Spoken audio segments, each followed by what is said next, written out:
Olá, meu nome é Kívia Faria, eu sou uma mulher branca dos cabelos curtos na cor preta, uso óculos de haste marrom e rosa, tenho uma blusa de mangas 3/4 de fundo branco com listras azuis e flores azuis, uso uma calça jeans de tons claros. Eu vou apresentar para vocês hoje o trabalho que foi intitulado como a participação da escola no processo de desenvolvimento da criança com deficiência intelectual. Este trabalho foi escrito e pesquisado junto com a professora Daniela Leal, a partir do Núcleo de Interáreas e Pesquisas em Práticas Pedagógicas NIEPED. O trabalho foi inscrito no eixo temático Educação Inclusiva e Equidade.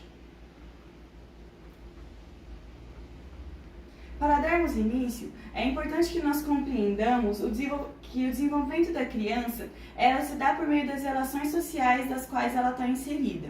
Entretanto, quando nós falamos de crianças com deficiência intelectual, nós compreendemos que nem sempre foi assim. Antigamente, as crianças com deficiência intelectual eram vistas como crianças incapazes, colocadas à margem da sociedade.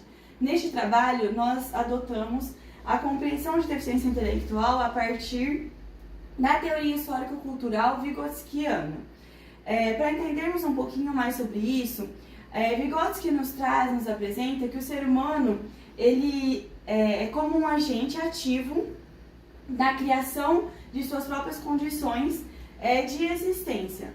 Nesse sentido, nós entendemos que o sujeito ele é parte da sua composição, da sua constituição e também é parte da sociedade, da cultura da qual ele está inserido. E nesse processo nós temos a escola. Nós entendemos que a escola ela é um agente indiscutível do processo. A sua relação e a sua importância ela não pode ser anulada nem esquecida em nenhum momento. Vygotsky nos apresenta dois níveis de desenvolvimento. Ele traz o nível de desenvolvimento real e o nível de desenvolvimento em eminência.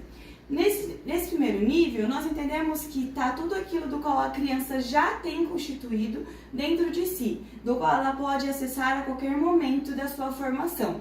E no segundo nível, nós compreendemos que está tudo aquilo do qual a criança ainda pode se desenvolver e pode atingir no seu processo de constituição, enquanto sujeito.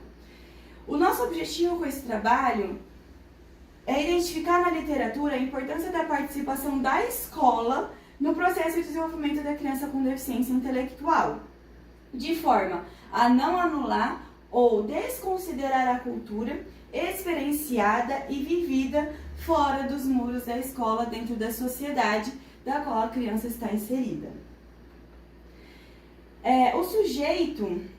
Nós compreendemos que o sujeito ele está interligado com a sua própria história, e isso recebe o nome como materialismo dialético. Mas ele também é constituído com a história que já está na sociedade da qual ele pertence, da qual ele vive, anteriormente e durante todo o seu processo de vida. E isso é denominado como materialismo histórico. Então, a partir de Vygotsky, nós entendemos que o sujeito ele é um ser histórico por conta das relações sociais, da cultura da qual ele está inserido, e ele também é um ser social devido às vivências presentes na vida cotidiana de onde ele está inserido. E para a constituição e a formação do sujeito, nós entendemos que é preciso viver a dialética entre o histórico e o cultural, e isso deve acontecer constantemente na formação do indivíduo, do sujeito. Eu trouxe uma frase de Vygotsky onde ele exemplifica isso, onde ele traz que qualquer função do desenvolvimento cultural na criança, ela aparece duas vezes, ou em dois planos. O primeiro, ela aparece no plano social e depois no plano psicológico, onde um não anula o outro e um precisa do outro no processo de constituição.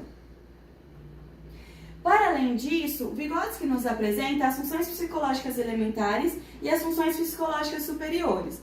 Nós entendemos que nas funções psicológicas elementares está tudo aquilo do qual o sujeito tem a partir do seu nascimento ou fisicamente recebe ou adquire conforme a sua vida.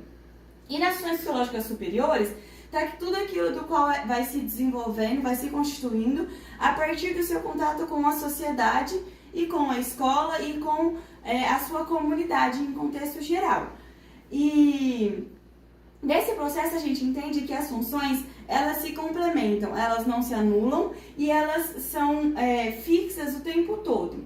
Elas se ampliam, mas elas não eliminam o espaço uma da outra. Para a constituição total do sujeito, a sua complementação enquanto sujeito, é preciso que ele tenha as funções psicológicas elementares e as funções psicológicas superiores. Sendo que a escola ela entra nas funções psicológicas superiores. Então, uma não elimina a outra, mas está sempre no contato ali na formação com a cultura. Nesse sentido, a gente avança um pouquinho mais para entender que é por meio da participação em atividades ricas e contextos desafiadores que as crianças com deficiência podem desenvolver processos compensatórios que alteram a estrutura orgânica e psíquica. Esses processos não eliminam a deficiência primária, mas podem suplementá-los.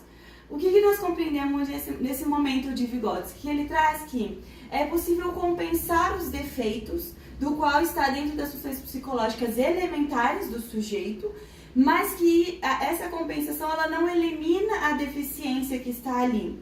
Então, quando a gente pensa em compensação dentro da escola, nós pensamos em caminhos alternativos que podem ser adquiridos, tomados ou escolhidos dentro da escola para a formação e desenvolvimento do sujeito, sem que um anule o outro ou que nós tenhamos a chance de pensar que vá eliminar a deficiência na criança.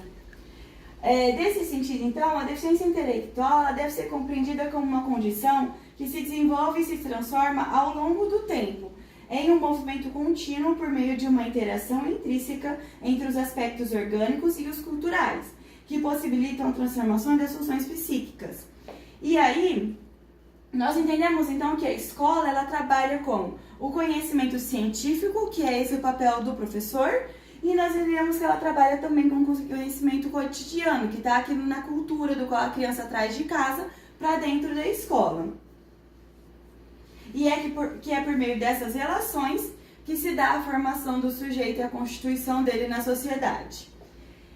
Por fim, então, nas considerações finais, nós compreendemos o desenvolvimento do sujeito por meio da relação dialética, da dialética histórico-cultural, e também observando a criança como indivíduos únicos e completos, bem como as funções da constituição das funções psíquicas superiores e o reconhecimento das funções psíquicas elementares, sem que uma anule a outra.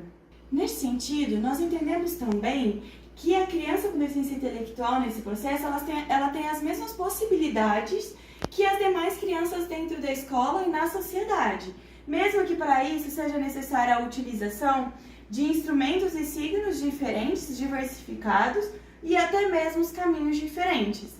Entendemos nesse lugar que a escola ela tem um papel fundamental no processo de aprendizagem da criança, especialmente por ter no professor o principal sujeito de observação, também de compreensão e utilização desses instrumentos e signos ao longo do desenvolvimento da criança com deficiência intelectual.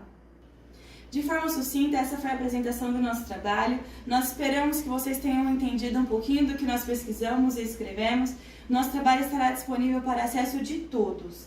Eu apresento algumas das referências utilizadas, evidencio as obras de Vygotsky que foram as principais nesse processo, entre elas o manuscrito de 1925, entre as obras escóticas do tomo 3 e tomo 5, a formação social da mente e também a teoria e método de psicologia. Nós agradecemos e apresentamos a comissão científica deste congresso e também a comissão organizadora do qual possibilitou que nós estivéssemos aqui. Para mais, apresentamos o nosso contato e estamos disponíveis.